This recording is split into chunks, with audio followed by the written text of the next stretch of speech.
वालेकुम वरहमतुल्लाहि वबरकातुहू। उम्मीद करती हूँ आप सब लोग खैरियत से होंगे। गाइज़, आज जो चैप्टर हम लोगों ने स्टार्ट करना है वो है 16 exercise prescription for health and fitness. कि अब हेल्थ और फिटनेस को इम्प्रूव करने के लिए हमने किसी को एक्सरसाइज बतानी है, सो उसकी डोजेज क्या होनी चाहिए, किस तरह एक्सरसाइज बतानी है, वो सारा इस चैप्टर में है। और ये चैप्टर के बाद हमारा एक्सरसाइज फिजियो का जो सिलेबस है वो आधा हो गया। ठीक है, 14 चैप्टर्स करने हैं टोटल, 7 हो गए हैं। ठीक है, ये 7th है। मैं जानबूझ के चैप्टर्स जो है ना वो मिक्स करके पढ़ा रही हूँ, कुछ पीछे से कुछ स्टार्ट से।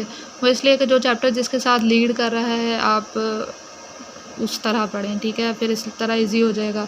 एक स्टोरी अभी तक चल रही है। तो अभी सबसे पहले है फ़िज़िकल एक्टिविटी। आपको पता होना चाहिए फ़िज़िकल एक्टिविटी क्या है। फ़िज़िकल एक्टिविटी किसी भी किस्म की मस्कुलर एक्टिविटी, कोई भी एक्टिविटी जिसमें मसल्स इन्वॉल्व हो जाते हैं आपके, वो फ़िज़िकल एक्टिविटी है। ठीक है, फ़िज़िकल फिटनेस है। उसके बाद फ़िज़िकल एक्टिविटी के अंदर एनर्जी एक्सपेंडिचर होता है। ठीक है, और एनर्जी एक्सपेंडिचर कितना होगा वो डिपेंड करेगा प्रोपोर्शनल टू मस्कुलर वर्क। जितना मसल वर्क करेंगे उतनी ही एनर्जी एक्सपेंडिचर होगी। और ये रिलेट करता है फ़िज़िकल फ़िटनेस से। फ़िज़िकल फ़िटनेस क्या है, यहाँ पे अगर आप पढ़ोगे, set of attributes that people have और develop that relate to the ability to perform physical activity. थोड़ा ना कॉम्प्लिकेट कर जाता है, तो मैंने इसकी सिंपल डेफिनेशन लिखी है, ability to perform different activities. कि फ़िज़िकल फ़िटनेस है क्या कि आप में कितनी एबिलिटी है कि आप कोई एक्टिविटी परफॉर्म कर सकते हो।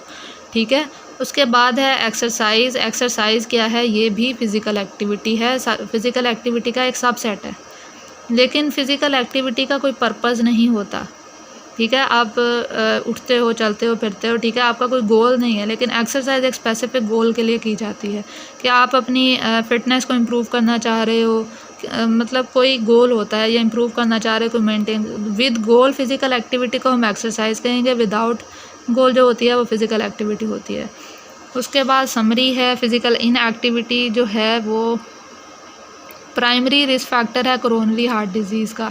फ़िज़िकल इनएक्टिविटी क्यों है प्राइमरी रिस्क फैक्टर? कि एक बंदा जो मूव ही नहीं कर रहा, ठीक है, सीडेंट्री है, कोई काम नहीं कर रहा, वो उसको कोरोनरी हार्ट डिजीज़ के चांसेस बहुत ज़्यादा हो जाते हैं। वो इसलिए कि उसका जो लो डेंसिटी लिपोप्रोटीन है, यानी फ़ैट है उसकी बॉडी के अंदर, वो इंक्रीज़ होना शुरू हो जाता है, ओबीस हो जाता है वो बंदा। और आपको पता है एथीरोस्क्लेरोसिस हो जाता है, कोलेस्ट्रॉल लेवल जब इंक्रीज़ होता है, और फिर आहिस्ता आहिस्ता जो है कोरोनरी आर्टरी डिजीज़ होना शुरू हो जाती हैं।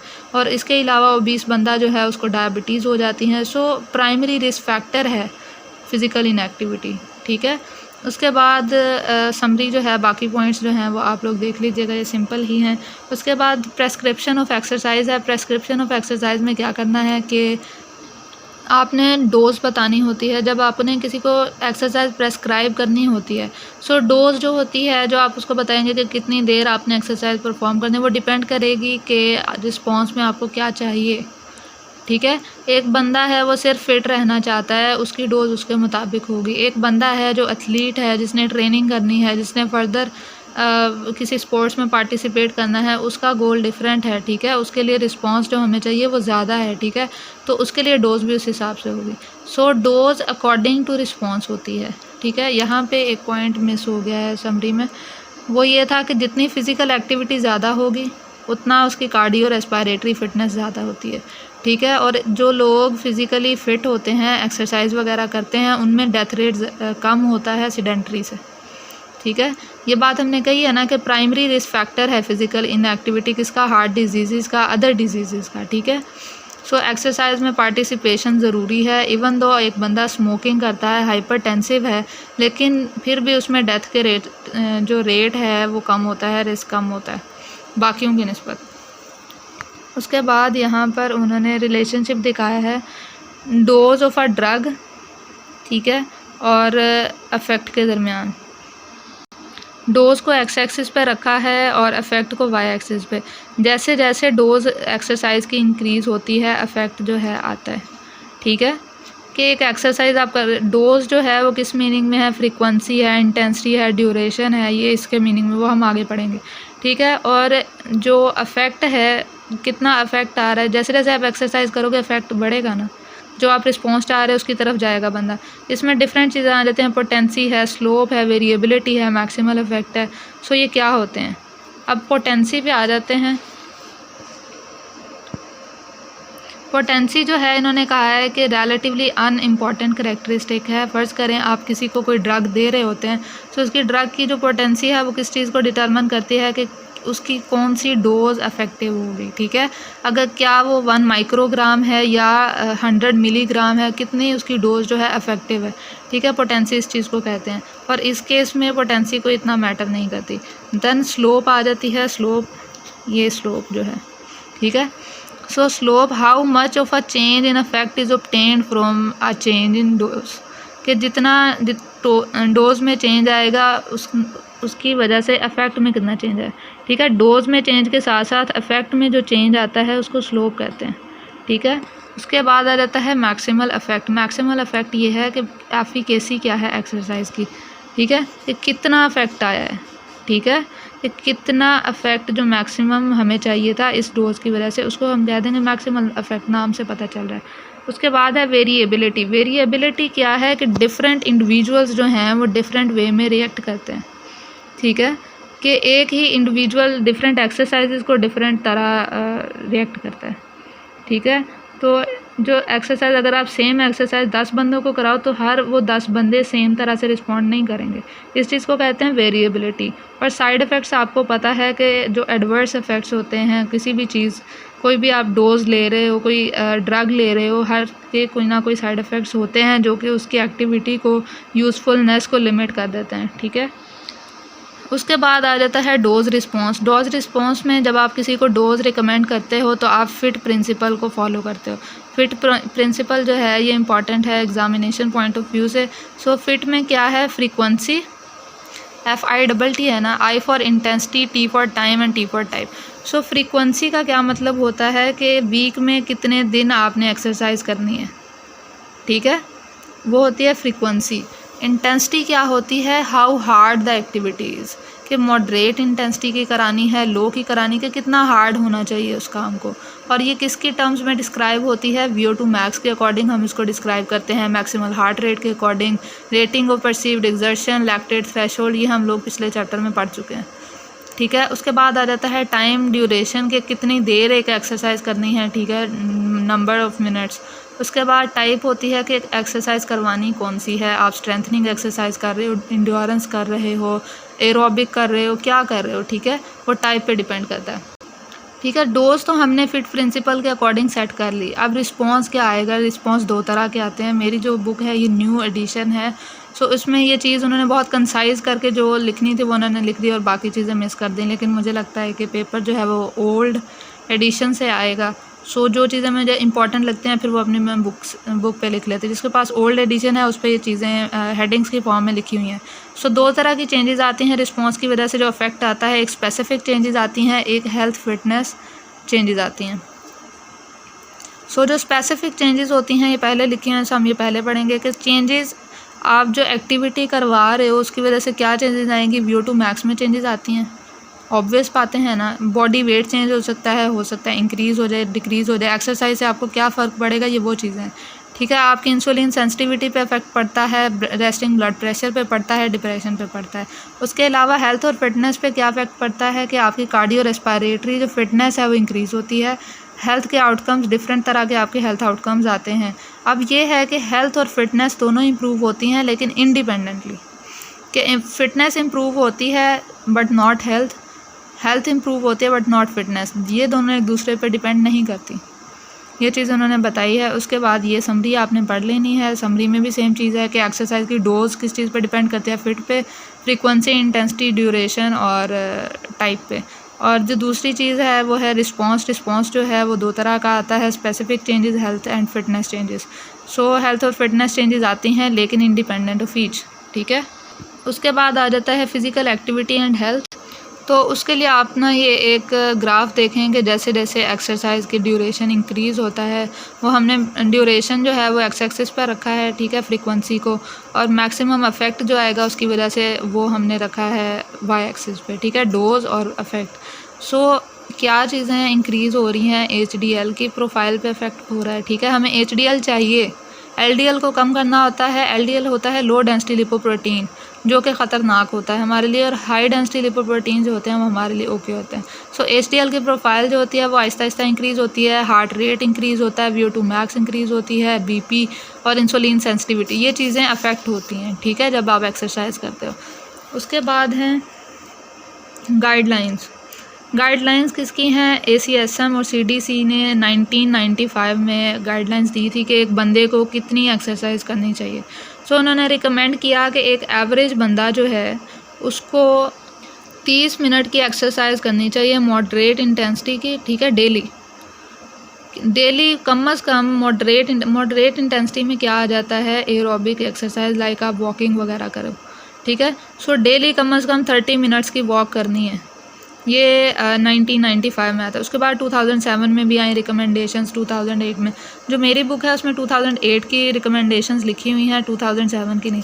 हालांकि दोनों ऑलमोस्ट सेम है, जस्ट थोड़ा सा डिफरेंस है, लेकिन मैंने कहा आपकी बुक्स पर चेंज होगा, सो मैंने उसको कंसाइज करके लिखा है कि जो हैं 18 to 65 ईयर्स के जो बंदे हैं उनमें जो इंटेंसिटी, वो 2 तरह की इंटेंसिटी की एक्सरसाइज कर सकते हैं। अगर वो मॉडरेट इंटेंसिटी की एक्सरसाइज कर रहे हैं, लाइक एरोबिक्स वगैरह कर रहे हैं, सो 30 मिनट्स के लिए करें और हफ्ते में 5 दिन करें, ठीक है। और अगर वो विगरस इंटेंसिटी की एरोबिक एक्सरसाइज लाइक रनिंग करते हैं तो कम अज़ कम 20 मिनट करें, और हफ्ते में कितने दिन? 3 दिन, ठीक है। जब इंटेंसिटी इंक्रीज़ होती है ड्यूरेशन कम करना पड़ता है।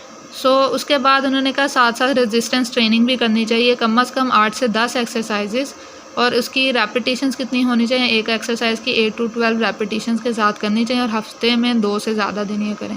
ये रिकमेंडेशंस थी, ठीक है। और ये रिकमेंडेशंस हम बहुत जगह पढ़ चुके हैं, एक्सरसाइज इन स्पेशल पॉपुलेशन में हमने ये पढ़ी थी रिकमेंडेशंस, ठीक है। और ये सेम है, बहुत सारी जगहों पर ये सेम है कि इतनी एक्टिविटीज़ करवानी है उनको।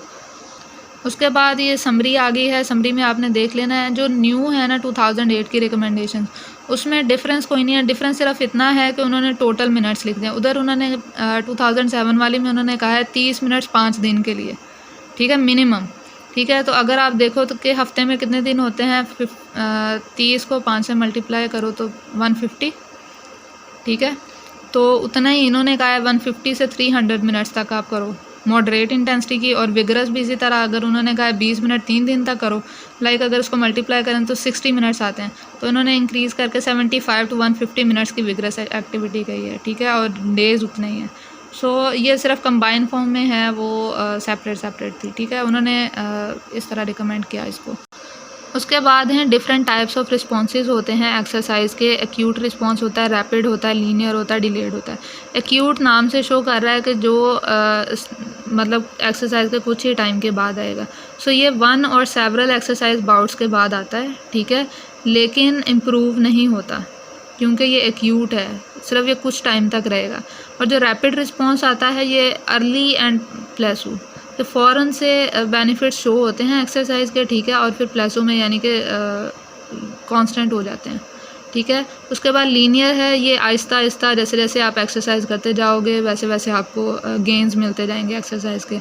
और जो डिलेड है ये वीक्स ऑफ ट्रेनिंग के बाद आता है, ठीक है। ये नाम से आप इसको डिफ़ाइन कर सकते हो। 4 तरह के रिस्पॉन्सेज हैं, एक्यूट, रैपिड, लीनियर और डिलेड। उसके बाद है general guidelines for improving fitness, के फिटनेस को इम्प्रूव करने के लिए क्या गाइडलाइंस बनाई थी उन लोगों ने। जनरल गाइडलाइंस ये हैं कि मॉडरेट इंटेंसिटी की जो फिज़िकल एक्टिविटी है वो हेल्थ रिलेटेड जो डिजीज़ होती हैं, प्रॉब्लम्स होती हैं, उनको कम करने में हेल्प आउट करती है, ठीक है। सेडेंटरी इंडिविजुअल्स को कम अज़ कम मॉडरेट इंटेंसिटी की एक्टिविटी करनी चाहिए, जो कि ACSM ने भी कहा और डिफरेंट रिकमेंडेशंस में आया है, ठीक है। Risk associated with physical activity is relatively small, ठीक है। फिज़िकल एक्टिविटी की वजह से रिस्क जो होते हैं वो कम होते हैं, ठीक है, कुछ हद तक कम होते हैं। कार्डियक अरेस्ट जो होता है हैबिचुअली एक्टिव मैन के अंदर ज़्यादा होता है, ठीक है, कि जो एक्टिव बंदे होते हैं उनमें विगरस एक्टिविटी के दौरान जब जो कार्डियक अरेस्ट है उसके चांसेस ज़्यादा होते हैं, ठीक है। कार्डियक अरेस्ट एक ऐसी चीज़ है जो कि एक्सरसाइज की इंटेंसिटी अगर स्टर्नस हो जाएगी कार्डियक अरेस्ट के चांसेस उतने बढ़ जाते हैं, ठीक है। और अगर आप रेस्ट प्लस एक्सरसाइज वाला काम करो ना, यानी कि रेस्ट भी हो एक्सरसाइज भी हो, ये दोनों को मिला के करो, तो ये रिस्क कितना कम हो जाता है 40% तक। ठीक है, उसके बाद ये एक ग्राफ सा बना हुआ है। ग्राफ में उन्होंने बताया है कि जो एक्सरसाइजेज की इंटेंसिटी उन्होंने रखी है यहाँ पे 1 से 5.9, ये जो डार्क वाले हैं ये नॉर्मल बंदे हैं, ठीक है, और ये कार्डियक डिजीज़ वाले बंदे हैं, ये लाइट वाले, ठीक है। सो एक्सरसाइज की इंटेंसिटी जब उन्होंने रखी है 1 to 5.9, यानी ये मॉडरेट इंटेंसिटी है, ठीक है। तो ये चीज़ क्या है, रिलेटिव रिस्क ऑफ डेथ। सो इनमें रिस्क ऑफ डेथ ज़्यादा है मॉडरेट इंटेंसिटी वालों में, ठीक है, नॉर्मल सब्जेक्ट्स में। और अगर मॉडरेट इंटेंसिटी जो है, अगर इंटेंसिटी 6 से ज़्यादा हो जाती है, मॉडरेट में डेथ के चांसेस ज़्यादा हैं, देखें कहाँ तक चले गए। और यही अगर आप विगरस की तरफ लेके आओ, 6 से ज़्यादा जितनी भी इंटेंसिटीज़ हैं उसमें डेथ के चांसेस कम हो रहे हैं, ठीक है। इसी चीज़ को इन्होंने डिस्कस किया कि विगरस एक्सरसाइज बेटर है मॉडरेट एक्टिविटी से या नहीं।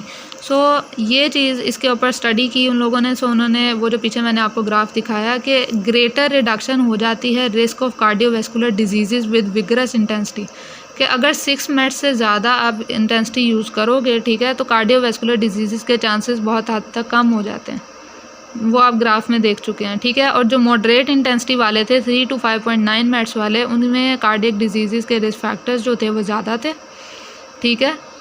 लेकिन जो एक चीज़ आपको याद रखनी है वो ये है कि जो कार्डियक अरेस्ट के चांसेस हैं वो विगरस इंटेंसिटी में ज़्यादा होते हैं। सो ये बात इन्होंने ये भी लिखी है कि मोर फेवरेबल रिस्क फैक्टर्स जो थे वो विगरस इंटेंसिटी में मिले थे, ठीक है। मॉडरेट इंटेंसिटी में रिस्क फैक्टर्स कम थे, इतने नहीं थे कार्डियक अरेस्ट वाले। उसके बाद जो दूसरी चीज़ इंप्रूव होती है विगरस इंटेंसिटी से, वो क्या है, diastolic blood pressure, glucose, cardio respiratory fitness, ठीक है। और जो चीज़ जो है विगरस इंटेंसिटी से भी सेम रहेगी, और ये जो मैंने पर्पल से मार्क किया है कि विगरस इंटेंसिटी ही यूज़ करो या मॉडरेट यूज़ करो, किस चीज़ में चेंज नहीं आता, वो है आपका सिस्टोलिक ब्लड प्रेशर और ब्लड की लिपिड प्रोफाइल्स या लॉस ऑफ बॉडी फैट। ये दोनों एक्सरसाइज की इंटेंसिटीज़ में सेम रहते हैं। जो चीज़ इंप्रूव होती है वो क्या है, glucose, diastolic blood pressure, cardio respiratory fitness, ठीक है। और दूसरी चीज़ यहाँ पे उन्होंने बताया था कि कार्डियोवैस्कुलर डिजीज़ के चांसेस जो हैं वो विगरस इंटेंसिटी वालों को कम थे। उसके बाद अगर आप समरी पढ़ लेंगे तो ये बात जो मैंने इतनी लंबी की है वो इसमें कंसाइज होगी, आपको पता चल जाएगा कि प्रीवियसली सीडेंटरी सब्जेक्ट्स जो थे, अगर उनको हमने एक्सरसाइज करवाई तो उनमें थोड़ी सी फिज़िकल एक्टिविटी में चेंजेस आने की वजह से जो हेल्थ बेनिफिट्स है वो बहुत ज़्यादा शो हुए, ठीक है। एक सीडेंटरी बंदे को एकदम से दूसरी तरफ ले आओगे ना तो उसमें चेंज ज़्यादा शो होगा, बनिस्बत एक एथलीट को आप 20 दिन एक्सरसाइज कराओ तो थोड़ा सा चेंज आता है, और एक नॉर्मल सीडेंटरी बंदे को कराओ तो एक हफ्ते बाद ही आपको पता चलेगा इंप्रूवमेंट आई है, ठीक है। उसके बाद स्ट्रेनस एक्सरसाइज में क्या है कि इंक्रीज रिस्क होता है हार्ट अटैक का, लेकिन इस रिस्क को रिड्यूस कैसे किया गया, रेस्ट प्लस एक्सरसाइज से, ये हमने पीछे पढ़ लिया। उसके बाद moderate to high levels of cardio respiratory fitness confers additional health benefits and increase one's ability to engage in recreational activities. तो मॉडरेट टू हाई लेवल के जो एक्टिविटीज़ होती हैं वो बताया कि कार्डियो रेस्पिरेटरी हेल्थ के लिए कितने ज़रूरी हैं और उससे हेल्थ बेनिफिट्स हैं वगैरह वगैरह। उसके बाद आ जाता है स्क्रीनिंग। स्क्रीनिंग जो है वो ज़रूरी होती है ताकि आपको पता चले कि अगर किसी बंदे के अंदर कोई कार्डियोवैस्कुलर इशू है, कोई कॉम्प्लिकेशन है उसके अंदर, तो आपको पता चल जाए। क्योंकि अगर एक बंदा कार्डियोवैस्कुलर डिजीज़ का शिकार है, ठीक है, उसको है, आपने उसकी स्क्रीनिंग नहीं की, हिस्ट्री नहीं ली, सो उसको तो ज़्यादा रिस्क है एक्सरसाइज, उसको आप हाई इंटेंसिटी से करवा दो तो उसको तो हार्ट अटैक हो जाएगा फ़ौरन से, ठीक है। सो उसमें कॉम्प्लिकेशन ज़्यादा हो सकती हैं, इसलिए स्क्रीनिंग ज़रूरी होती है। उसके बाद आ जाता है प्रोग्रेशन। प्रोग्रेशन जब भी आपने करनी है, आपने लो से मॉडरेट, मॉडरेट से हाई की तरफ जाना है, डायरेक्ट आपने हाई की तरफ नहीं चले जाना या मॉडरेट से स्टार्ट नहीं करा देना, बंदे के ऊपर डिपेंड करेगा, ठीक है। यहाँ से उन्होंने रिकमेंडेशन गाइडलाइंस बताई हैं, प्रोग्रेशन गाइडलाइंस बताई हैं। सबसे पहले ये है कि स्टार्ट आपने रिलेटिव इंटेंसिटी के उस बंदे की देखें, एफर्ट के मुताबिक कितनी इंटेंसिटी उसकी है, ठीक है, वहाँ से उसको स्टार्ट कराना है। तो ट्रांजिशन करनी है लाइट से मॉडरेट, मॉडरेट से विगरस की तरफ, यानी अगर आपने पहले वॉकिंग से स्टार्ट कराया, फिर जॉगिंग और फिर रनिंग, इस तरह। उसके बाद आ जाता है कि आहिस्ता आहिस्ता आपने क्या करना है, नंबर ऑफ़ मिनट्स, पहले आप ड्यूरेशन इंक्रीज़ करते हैं, उसके बाद आप इंटेंसिटी इंक्रीज़ करते हैं। तो पहले आपने नंबर ऑफ़ मिनट्स के पहले आप उसको 10 मिनट कराते हैं, फिर 15, फिर 20, हम ये आगे पढ़ेंगे, ठीक है। तो आपने इंटेंसिटी नहीं, नंबर ऑफ़ मिनट्स पहले बढ़ाने हैं, ठीक है। फिर आप जब नंबर ऑफ़ मिनट्स पर डेज़ पर वीक्स इंक्रीज़ कर देंगे तो आहिस्ता आहिस्ता आपने जो इंक्रीज़ होगा वो किस तरह करना है 10% तक, कि अगर वो 100 मिनट्स चलता था अब उसे 110 मिनट चलाओ, ठीक है। तो इस तरह 10% करके इंक्रीज़ करना है, एकदम से नहीं करना। लेकिन जो ओल्डर होते हैं, लेस फिट बंदे होते हैं या अनकस्टम टू एक्सरसाइज के नई एक्सरसाइज कर रहे हैं, उन लोगों में जो इंक्रीज़ है वो आपने इस तरह 10% वाला नहीं करना। मे बी अगर उनको ज़रूरत है तो कम कर दो, ठीक है। सो उनमें ज़्यादा इंक्रीज़ नहीं करना है।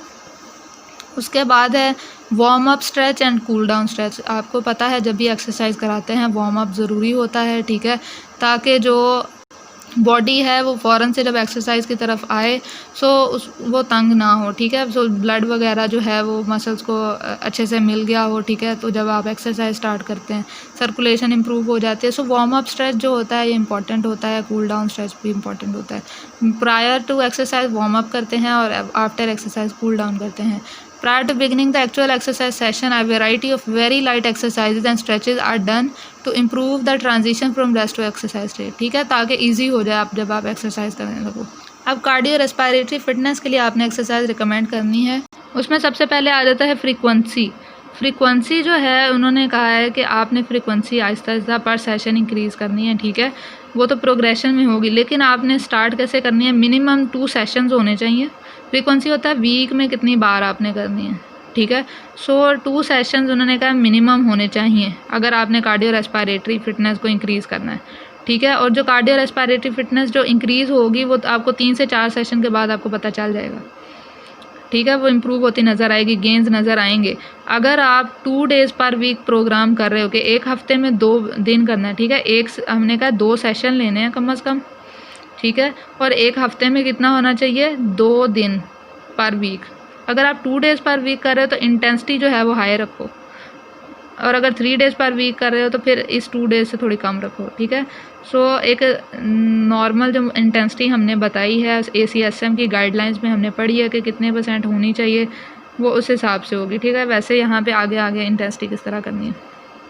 उसके बाद आ गया है इंटेंसिटी का क्या मतलब है कि कितना ओवरलोड आएगा कार्डियोवास्कुलर सिस्टम पे, ठीक है। जो भी आप एक्टिविटी कराओगे आप कार्डियोवास्कुलर सिस्टम को चैलेंज करोगे, ठीक है। इंटेंसिटी जैसे जैसे इंक्रीज़ होगी कार्डियोवास्कुलर सिस्टम चैलेंज होगा, ठीक है। सो एक नॉर्मल रेंज जो उन्होंने बताई है कि अगर आप कार्डियो रेस्पिरेटरी फिटनेस को इम्प्रूव करना चाहते हो तो 60 to 80% VO2 मैक्स जो है वो सफिशेंट होती है, ठीक है। आपको ये पता होना चाहिए कि जो आपकी हार्ट रेट है और VO2 मैक्स है ये एक दूसरे पे डिपेंड कर रहे थे। हमने लास्ट चैप्टर में पढ़ा था जब हम VO2 मैक्स फाइंड कर रहे थे तो हम हार्ट रेट को प्राइमरी फैक्टर रख रहे थे, ठीक है, कि जितनी VO2 मैक्स इंप्रूव होती है उतना हार्ट रेट डिक्रीज़ करता है, ठीक है। सो एवरेज जो हमने इंटेंसिटी रखनी है वो है 60 to 80%, ठीक है।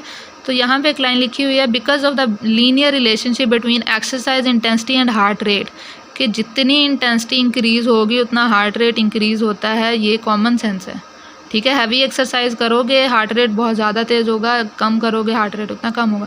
सो लीनियर रिलेशनशिप होता है इन दोनों के दरमियान। सो एक्सरसाइज इंटेंसिटी जो होती है वो हार्ट रेट वैल्यूज़ के अकॉर्डिंग सेट की जाती है, ठीक है। कि आप एक टारगेट हार्ट रेट देख लो कि यहाँ तक हमने उसका हार्ट रेट मतलब मैक्सिमम जाना चाहिए, उसके अकॉर्डिंग उसकी इंटेंसिटी फाइंड करते हैं। अब ये कैसे हम टारगेट हार्ट रेट फाइंड करेंगे, पहले टारगेट हार्ट रेट को डिफ़ाइन करते हैं। Range of heart rate values associated with the exercise intensity needed to have a CRF यानी cardio respiratory fitness training effect, कि वो रेंज एक रेंज आ जाती है कि इतने हार्ट रेट से लेके इतने हार्ट रेट के तक हमारा एक स्पेसिफिक हार्ट रेट हम निकाल लेते हैं, यानी कि मैं 130 से 160 हार्ट रेट है, ठीक है। सो एक रेंज होती है, टारगेट हार्ट रेट एक रेंज एक स्पेसिफिक हार्ट रेट को नहीं कहते, ठीक है। वो हार्ट रेट की रेंज जो कि एक्सरसाइज इंटेंसिटी के साथ एसोसिएट करती है, किस लिए, कार्डियो रेस्पिरेटरी फिटनेस का जो ट्रेनिंग इफेक्ट है उसको गेन करने के लिए, ठीक है। अब ये कैसे हम फाइंड करेंगे कि किस बंदे का टारगेट हार्ट रेट कितना है, उसके डिफरेंट मेथड्स होते हैं। एक होता है डायरेक्ट मेथड और बाकी होते हैं इनडायरेक्ट। डायरेक्ट मेथड में आपने क्या करना है कि यहाँ पे एक ग्राफ उन लोगों ने ड्रॉ किया है कि मेट जो है इंटेंसिटी है, हार्ट रेट जो है वो इस तरह है, ठीक है। जैसे जैसे ये ग्रेडेड एक्सरसाइज प्रोग्राम है, ये 20 साल के बंदे को कराया उन लोगों ने। सो ग्रेडेड एक्सरसाइज आपको पता है ग्रेड्स में करते हैं, 1 2 3 4, ये डिफरेंट ग्रेड्स में उसने किए। सो उसका VO2 मैक्स कहाँ आया था, 12 मिनट्स पे आया, ठीक है। उन लोगों ने उसका देखा, एक जो है ना एक्सरसाइज स्ट्रेस टेस्ट कराया उससे, ठीक है। सो उससे उसकी VO2 मैक्स निकाली है। जब उसकी VO2 मैक्स उन लोगों ने निकाली, 12 मैट्स निकला। मैट क्या होता है, मेटाबॉलिक इक्विवेलेंट है, हम लोग पीछे पढ़ चुके हैं, ठीक है। 12 मैट्स जो है उसकी VO2 मैक्स निकली। अब आपने क्या करना है, जो VO2 मैक्स है उसका 60% निकाल लें, ठीक है, और उसका 80% निकालें। हमने कहा था 60 to 80% जो होता है वो हमने लेनी होती है इंटेंसिटी। सो 60% निकालना है और 80% निकालना है। तो ये मैट है 9.6, ठीक है। 9.6 से लाइन ड्रॉ करें तो इस तरफ हार्ट रेट कितना आ रहा है, 164। और दूसरा है 7.2, तो 7.2 से लाइन ड्रॉ करें तो इसका हार्ट रेट कितना आ रहा है, 138 बीट्स पर मिनट, ठीक है। इस तरह आपको एक रेंज मिल गया, 138 से 164 की रेंज में एक्सरसाइज करानी है। सो इंटेंसिटी उसकी कितनी होगी, 7.2 से 9.6 तक, ठीक है। इस इंटेंसिटी में इसको एक्सरसाइज करानी है। आपने हार्ट रेट की बेसिस पे आपने इंटेंसिटी डिसाइड कर ली है। यह है डायरेक्ट मेथड, ठीक है। यहाँ पे एक ये मिस हो गया है ग्राफ, यहाँ पे था कि VO2 मैक्स जो है ये फ्रीक्वेंसी है, ठीक है, और ड्यूरेशन है, ठीक है, कि कितने हफ्ते में कितने सेशंस कराने हैं और कितनी देर के लिए कराने हैं। और ये इम्प्रूवमेंट और VO2 मैक्स है। तो जैसे जैसे आप एक्सरसाइज कराओगे, ठीक है, फ्रीक्वेंसी बढ़ेगी, ठीक है, तो क्या होता है कि गेन्स इंक्रीज़ होते हैं VO2 मैक्स के, ठीक है। और जो रिस्क होता है ऑर्थोपेडिक प्रॉब्लम्स का, कार्डियक कॉम्प्लिकेशंस का, आहिस्ता आहिस्ता वो रिस्क जो है विग्रस इंटेंसिटी पे जाके इंक्रीज़ किया है, ठीक है। वैसे वो क्या था कि एक प्लेसू पे था। ऑप्टिमल ट्रेनिंग इंटेंसिटी, फ्रीक्वेंसी और ड्यूरेशन जो है वो ये है, ठीक है। सो ये सिंपल सी बात थी, मैंने कहा ये छूट ना जाए। उसके बाद है इनडायरेक्ट मेथड। डायरेक्ट मेथड हमने देख लिया है, उसके बाद इनडायरेक्ट मेथड है। इनडायरेक्ट मेथड में सबसे पहले है हार्ट रेट रिज़र्व और कैरवॉनन है, या ये वाई है, आई डोंट नो ये क्या लिखा हुआ है। सो ये मेथड है, मैंने मार्क कर लिया है, सो पता नहीं। अच्छा, तो ये हार्ट रेट रिज़र्व। अब ये इनडायरेक्ट मेथड का फर्स्ट मेथड है। इसमें क्या करना होता है कि सबसे पहले आपने उसके रेस्टिंग हार्ट रेट को माइनस करना होता है मैक्सिमल हार्ट रेट से। पहले उसका मैक्सिमल हार्ट रेट फाइंड करना है, ठीक है, उसमें से आपने रेस्टिंग हार्ट रेट माइनस कर देना है।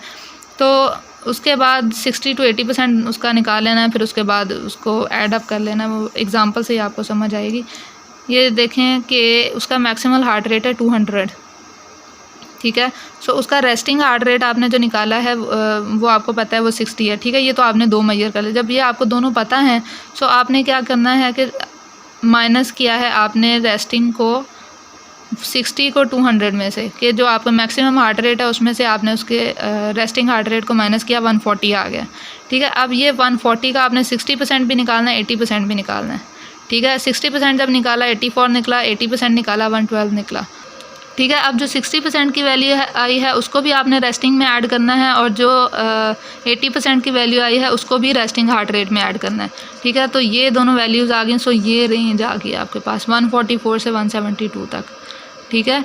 सो इस तरह ये फाइंड करता है। दूसरा मेथड ये होता है कि percentage of maximal heart rate method होता है। इसमें क्या करना होता है कि सिंपल आपने 70% मैक्सिमल हार्ट रेट फाइंड करना होता है। फ़र्ज़ करें उसका 200 है मैक्सिमल हार्ट रेट, तो आपने उसका 70% निकालना है और 80% निकालना है, ठीक है। तो जो वैल्यूज़ आएंगी वो रेंज है 140 से 170 उसकी रेंज है, ठीक है। सॉरी 70% और 85%, मैं 80 शायद बोल गई हूँ। उसके बाद है RPE स्केल। RPE स्केल हम पीछे पढ़ चुके हैं चैप्टर नंबर 15 में। ये क्या होता है, तो RPE स्केल के ऊपर अगर वैल्यू 12 to 17 आते हैं ओरिजिनल स्केल के ऊपर, मैंने आपको बताया वो दो स्केल्स होते हैं, एक ओरिजिनल होता है, एक जो है वो न्यू है, वो चेंज होके थोड़ा आया है। सो जो ओरिजिनल स्केल है उस पर वैल्यू जो थी वो 6 to 20 तक थी, ठीक है। सो ओरिजिनल स्केल पे अगर 12 to 17 तक आती है वैल्यू, तो उसका हार्ट रेट जो होगा वो 40 to 89% हार्ट रेट होगा, ठीक है। हार्ट रेट रिज़र्व, यहाँ पे हार्ट रेट रिज़र्व किससे मुझे याद है, मैंने शायद एक पॉइंट मिस किया पीछे, कि हार्ट रेट रिज़र्व जो था वो मैंने आपको बताया नहीं, वैसे हमने कर लिया कि जो आप रेस्टिंग हार्ट रेट को जब माइनस करते हो ना मैक्सिमल हार्ट रेट से, तो फिर जो आपके पास वैल्यू आती है उसको आप कहते हो हार्ट रेट रिज़र्व। यानी कि आपने 200 में से जो 60 माइनस किया तो 140 बीट्स पर मिनट आया था, ये आपका हार्ट रेट रिज़र्व था, ठीक है। तो हार्ट रेट रिज़र्व से आपको क्या पता चलता है कि आपका हार्ट किस कदर मतलब बीट कर सकता है। लाइक 60 रेस्टिंग पे आपका 60 कर रहा है, लेकिन वो 200 तक जा सकता है। सो रिज़र्व आपके पास कितना है, 140 तक है। सो RPE स्केल से अगर आपकी वैल्यू 12 to 17 तक की आती है, सो उसका मतलब है कि ये 40 to 89% हार्ट रेट रिज़र्व है।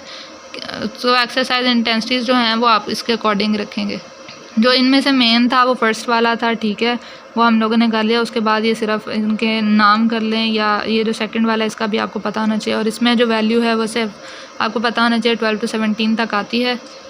उसके बाद ड्यूरेशन है, ड्यूरेशन जो है वो आपका 20 to 60 मिनट्स पर सेशन होना चाहिए, वो मैंने उसमें समरी में लिखा हुआ है। उसके अलावा एनर्जी एक्सपेंडिचर जो है वो 4, 8 और 12 किलो कैलोरीज पर वीक होना चाहिए। और अगर आप विग्रस इंटेंसिटी कर रहे हो तो 30 मिनट्स पर सेशन जो है अगर आप करो तो फिर उसके बाद ऑर्थोपेडिक प्रॉब्लम के चांसेस बढ़ जाते हैं। उसके बाद ये समरी आ गई है, समरी आप लोगों ने खुद रीड करनी है। अब यह है sequence of physical activities. Sequence of physical activities में आपने स्टार्ट एक बंदे से कराना है, एक सीडेंटरी बंदा है तो उसको वॉकिंग से स्टार्ट कराएं। स्टार्ट कंफर्टेबल स्पीड से कराना होता है, 15 मिनट्स तक करवाना है। उसके बाद आहिस्ता आहिस्ता स्पीड और ड्यूरेशन इंक्रीज़ करना है। इन्वायरमेंटल फैक्टर्स रोल प्ले करते हैं। आप कपड़े जो हैं वो किस तरह के पहनेंगे, वो इन्वायरमेंट के अकॉर्डिंग पहने। सेफ्टी इंपॉर्टेंट होती है, चोट वगैरह नहीं लगा लेनी। वॉकिंग जो प्रोग्राम है उसके कुछ रूल्स होते हैं कि स्टार्ट जब आपने करना है तो कंफर्टेबल स्पीड से करना है, ठीक है। और स्टार्ट पे हमने कहा था स्ट्रेचिंग हम करते हैं, सो वो स्ट्रेच करें। और एक्स और पेन किसी किस्म की हैं सो आपने ख्याल रखना है कि अगर होती हैं तो हमें बताएं। उसके बाद वन स्टेज से आपने दूसरी स्टेज में तब जाना है जब कंफर्टेबल हो जाती है एक स्टेज एक बंदे के लिए। उसके बाद हार्ट रेट जो है वो आपने मॉनिटर करना है, लेकिन टारगेट हार्ट रेट जोन में रहना ज़रूरी नहीं, क्योंकि अभी ये वॉकिंग है, पहली स्टेज है, इसमें हमने टारगेट हार्ट रेट अचीव नहीं करना, ठीक है। बस ये मॉनिटर करते रहें कि कोई इशूज़ ना आए। उसके बाद वॉक कितनी देर करनी, कम से कम 5 डेज़ पर वीक, ठीक है। सो इसमें स्टेजेस उन्होंने बताई हैं 9 स्टेजेस हैं, 1 to 9 है। सो हर स्टेज के आगे उन्होंने बताया कि पहली स्टेज में क्या 10 फिर 5-5 मिनट करके उन्होंने ड्यूरेशन इंक्रीज़ किया है, ठीक है। और एक स्टेज से दूसरी स्टेज में दूसरे दिन ही चले जाना, तब जाना जब एक स्टेज कंफर्टेबल हो जाती है। सो पहले मैं वॉक एट कंफर्टेबल स्पीड, फिर उन्होंने 20 पे कहा कि 10-10 मिनट की भी वॉक कर सकता है सेपरेट करके भी। 30 पे 15 की, 40 पे 20 मिनट्स और 50 पे 25 मिनट के सेपरेट भी कर सकते हैं, लेकिन इतना टाइम हो जो है वो एक वीक में या एक दिन में आपने अचीव करना है, ठीक है। उसके बाद है जॉगिंग की तरफ आ जाओ। जॉगिंग जो होती है आपको पता है कि जब आप वॉकिंग से जॉगिंग की तरफ आओ तो फ़ौरन से जॉगिंग नहीं करने लग जाना। जोग वॉक वाला प्रोग्राम होता है कि जॉग करो फिर वॉकिंग करो। एक बंदा फ़ौरन से उसको इतना वो नहीं कर देना कि फ़ौरन से अब तुमने करनी ही जॉगिंग है, ठीक है। इसके भी रूल्स होते हैं। रूल्स क्या हैं कि वॉकिंग प्रोग्राम जो है पहले आपने फ़र्स्ट वॉकिंग प्रोग्राम कंप्लीट करना है। जब वो हो गया है तो फिर आपने स्ट्रेच करना है। पहले वॉकिंग से पहले वॉक करें, स्ट्रेच करें जब आप जॉगिंग स्टार्ट करने लगें। उसके बाद एक्स और पेन्स का ख्याल रखना है। एक स्टेज से दूसरी स्टेज पे तब जाना है जब कंफर्टेबल होंगे। टारगेट हार्ट रेट जो है उसके लो एंड की तरफ अब आपने करना है, ठीक है। उसका लो एंड अगर आपका हमने फाइंड किया 130 से 160 उसका टारगेट हार्ट रेट है, तो अब आप 130 तक पहुँचो जॉगिंग में, ठीक है। लो एंड की तरफ आओ, क्योंकि ये अगला स्टेप है, ठीक है। और जो प्रोग्राम है वो एवरी अदर डे, यानी एक दिन छोड़ के एक दिन। उसके बाद इसकी स्टेजेस होती हैं। पहले उन्होंने बताया फर्स्ट स्टेज में क्या है, 10 स्टेप्स करने होते हैं जॉगिंग, ठीक है। और 10 स्टेप वॉक करनी होती है, 5 टाइम्स ये चीज़ करनी है। 10 स्टेप्स जॉग करनी है, 10 स्टेप्स जो है वॉक करनी है, 5 टाइम्स ये करना है, और 20 to 30 मिनट्स चेक करना है ये। और हार्ट रेट साथ साथ चेक करते रहना चाहिए। फिर अगली स्टेज में 20 स्टेप्स, फिर 30, फिर इस तरह जब 30 तक चले जाएंगे सीक्वेंस सेम ही रहेगा, 10 स्टेप्स आपने करने हैं। 5 टाइम्स ही करना है, हार्ट रेट भी चेक करना है, और 20 to 30 मिनट्स ही करना है, ठीक है। जब 3rd स्टेज पास हो जाती है, 4th आ जाती है, अब जॉग 1 मिनट करना है आपने, ठीक है। फिर 2 मिनट्स करना है, सीन सारे वही हैं। 6th स्टेज पे जाकर जब 2 मिनट्स हो गया, अब 1 लैप होता है कि अगर एक ग्राउंड में भाग रहे हैं तो पूरा एक चक्कर लगा गए, ठीक है। एक लैप आपने भागना है। अब वॉकिंग कम कर देनी है। अब 10 स्टेप्स वाला सीन नहीं है, अब आप वॉक ब्रीफली जितना कम हो सके ना तो उतना करना है, और 4 to 6 लैप्स पर वीक करो, ठीक है। उसके बाद आहिस्ता आहिस्ता जॉग 2 लैप्स की तरफ आओ, और 4 to 6 लैप्स ही कंप्लीट करना है, लेकिन एक टाइम पे आप 2 लैप्स करो। फिर 1 माइल कर लो, ठीक है। अगर आप 1 माइल भाग रहे हो तो फिर आप 1.5 to 2 माइल्स आपने भागना होता है, ठीक है, मैक्सिमम। और जो 9th स्टेज है इसमें जॉग कॉन्टीन्यूसली करो 20 से 40 मिनट, ठीक है। जब जॉगिंग की स्टेज पास हो गई है तो आपने गेम्स और स्पोर्ट्स की तरफ आना है। ये उससे टफ कि वो कोई एक्टिविटी जिसके अंदर आपकी जो एनर्जी एक्सपेंडिचर है वो ज़्यादा हो, स्पोर्ट्स वगैरह की तरफ आएँ, ठीक है, रनिंग और इस तरह के स्पोर्ट्स वगैरह की तरफ आ जाएँ आप। और जब स्पोर्ट वगैरह आप करते हैं तो अब आपने इन एक्टिविटीज़ के अंदर अपनी टारगेट हार्ट रेट की रेंज में पहुंचना है, ठीक है। पहले आपने वॉकिंग में नहीं पहुंचना था, जॉगिंग में आप पहुंच गए हैं, लेकिन लोअर जोन पे इसमें आपने टारगेट हार्ट रेट की रेंज में रहना है। उसके बाद रहता है स्ट्रेंथ एंड फ्लेक्सिबिलिटी ट्रेनिंग। इसमें यह है कि आपने दोनों ट्रेनिंग्स जो होती हैं वो करवाते हैं, किस वजह से कि इससे आपका वेट कंट्रोल होता है, ठीक है। कंप्लीट एडीएल्स आप सेफली कर सकते हो। स्ट्रेंथ एंड फ्लेक्सिबिलिटी एक्सरसाइज जो है फिटनेस प्रोग्राम का पार्ट होते हैं। रेजिस्टेंस ट्रेनिंग जो होती है उससे स्ट्रेंथ गेन होती है। आपको पता है ACSM की रिकमेंडेशंस क्या हैं कि डायनामिक एक्सरसाइजेज जो हैं वो रूटीन बेसिस पे करना चाहिए। डायनामिक जिसमें आप मूव करते हो, लाइक ये जो रनिंग वगैरह है, ठीक है। उसके बाद फ्लेक्सिबिलिटी वो आपने कैसे करनी है, फ्लेक्सिबिलिटी एक्सरसाइजेज जो करनी है ACSM की गाइडलाइंस के मुताबिक कि स्ट्रेचिंग करें उस पॉइंट तक जहाँ पे आपको हल्का हल्का डिस्कम्फर्ट फील होना शुरू हो जाए, वहाँ तक 10 से 30 सेकंड्स रुकें फिर छोड़ दें, ठीक है। हर स्ट्रेच जो है 2 से 4 बार करना है और स्ट्रेचिंग जो है more than 2 days per week करनी है, ठीक है। उसके बाद ये टेबल है जिसमें एरोबिक और रेजिस्टेंस एक्सरसाइजेज को कंपेयर किया गया है। सो अगर आप देखेंगे हेल्थ बेनिफिट्स जो हैं वो एरोबिक एक्सरसाइज से आएंगे, ठीक है। और जो रेजिस्टेंस एक्सरसाइज, अगर आपने इसको रीड करना है, ठीक है, तो आपको पता चलेगा जो रेजिस्टेंस एक्सरसाइज है वो स्ट्रेंथ गेन कर रही है, ठीक है। उसकी वजह से ना तो आपका बॉडी फैट इंक्रीज़ हो रहा है, डिक्रीज़ हो रहा है, अगर हो रहा है तो कम हो रहा है, लेकिन एरोबिक एक्सरसाइजेज का इस चीज़ में ज़्यादा रोल है। उसके बाद समरी आ जाती है। समरी आपने पढ़नी है एनवायरनमेंटल कंसर्न्स। आपको पता है एनवायरनमेंट जो है वो कितना मैटर करता है, अगर हीट और ह्यूमिड है, एल्टीट्यूड है, कोल्ड है, ये सारी चीज़ें जो है वो मैटर करती हैं। एक बंदा हीट में और ह्यूमिड एयर में आप एक्सरसाइज कर रहे हो तो क्या होता है कि आपका हार्ट रेट इंक्रीज़ हो जाता है, ब्लड की डिमांड जो है वो इंक्रीज़ हो जाती है। क्यों? क्योंकि जो ब्लड है वो आपकी स्किन की तरफ ज़्यादा जाना शुरू हो जाता है, आप रेड हो जाते हैं, ठीक है। तो जब आपकी इस तरह स्किन रेड हो जाती है तो दूसरी चीज़ ये है कि एल्टीट्यूड इंक्रीज़ होता है, कि जब आप हाई एल्टीट्यूड पे जाते हैं तब ऑक्सीजन की डिमांड इंक्रीज़ हो जाती है। आपके जो हीमोग्लोबिन है वो ऑक्सीजन को कम बाइंड करती है, फिर उसी ऑक्सीजन डिमांड को पूरा करने के लिए ज़्यादा ब्लड चाहिए होता है, इसलिए भी हार्ट रेट इंक्रीज़ हो जाता है। सो दोनों कंडीशन में होता है, हीट और ह्यूमिडिटी में भी हार्ट रेट इंक्रीज़ होता है, एल्टीट्यूड में भी इंक्रीज़ होता है, हमने पढ़ा क्यों होता है, ठीक है। सो इसको अगर जो है आपका टारगेट हार्ट रेट जो है उसके लिए आपने फिर अपना वर्क रेट डिक्रीज़ करें, ठीक है, क्योंकि इसमें हार्ट रेट इंक्रीज़ हो रहा है। सो आप अपना वर्क रेट जो है उसको डिक्रीज़ कर देना चाहिए इस कंडीशन में। उसके अलावा कोल्ड इन्वायरमेंट सबसे बेस्ट होता है, क्योंकि जो उसमें टेम्परेचर इंक्रीज़ होगा भी तो वो सेफ़ होता है, ठीक है। लेकिन टेम्परेचर विंड कॉम्बिनेशन जो है उससे बॉडी अडेप्ट नहीं करती, तो उसको अवॉइड करना है। उसके बाद ये समरी है वो आपने पढ़ लेनी है। उसके बाद आ जाता है strength training single versus multiple steps. कि सिंगल स्टेप्स बेहतर होते हैं या मल्टीपल स्टेप बेहतर होते हैं। ACSM की गाइडलाइन ये है कि अगर आपने 1 सेट करना है तो उसमें 8 to 10 एक्सरसाइजेज होनी चाहिए। स्ट्रेंथ ट्रेनिंग हो रही है, ठीक है। सो स्ट्रेंथ ट्रेनिंग में क्या होता है, resistance exercises. So 8 to 10 exercises होनी चाहिए और 8 to 10 एक्सरसाइजेज जो हैं कितनी बार करनी है, 8 to 12 रेपिटेशन होनी चाहिए एक सेट के अंदर, ठीक है। एक सेट के अंदर 8 से 10 एक्सरसाइजेज और उसकी रेपिटेशन कितनी होगी, 8 से 12। और ये 10 to 15 ओल्डर बंदों के लिए। और 2 और मोर नॉन कंजेक्टिव सेशंस, मतलब हफ्ते में 2 बार, ये 2 से ज़्यादा बार करने, लेकिन कंजेक्टिव नहीं होने चाहिए, एक दिन छोड़ के कम अज़ कम। और मल्टीपल सेट रेजीम्स जो हैं वो ग्रेटर बेनिफिट्स दे सकती हैं। कि सिंगल सेट जो है उसका क्या फ़ायदा होता है, sufficient to significantly improve upper and lower body strength, ठीक है। सिंगल सेट से क्या होता है कि आपकी अपर और लोअर बॉडी की स्ट्रेंथ इंक्रीज़ होती है, लेकिन अगर आप मल्टीपल सेट करोगे सो ये उन लोगों को में करते हैं जो कि सिर्फ स्ट्रेंथ उन्होंने गेन नहीं करनी, उन्होंने मल्टीपल उन फैक्ट्स गेन करने होते हैं। लाइक एथलीट्स जो होते हैं स्ट्रेंथ गोल्स उनके ज़्यादा होते हैं। उसके बाद स्टडी, मुझे आप लोग कह रहे थे कि हमें ये बता दिया करें, एक्सरसाइज भी सॉल्व कर दें। अब यकीन करें अगर आप ये क्वेश्चंस पढ़ेंगे तो कोई भी ऐसी बात नहीं है जो मैंने इसमें नहीं बताई। बस एक इसमें ये था क्वेश्चन नंबर 6, ये आप स्क्रीनशॉट ले लीजिएगा। क्वेश्चन नंबर 6 जो है उसका आंसर जो है वो वैसे तो आप भी फाइंड कर सकते थे, मैंने बता दिया था वो कैसे फाइंड करना है हमने, टारगेट हार्ट रेट। बट आप लोग चाहते हैं आपको हर चीज़ सॉल्व मिले, सो मैंने ये सॉल्व कर दिया। बाकी कोई भी चीज़ ऐसी नहीं है जो इसमें वो मैंने ना बताई हो। वीडियो ऑलरेडी बहुत लंबी हो गई है। दुआओं में याद रखें, अपना ख्याल रखें। अल्लाह हाफिज़।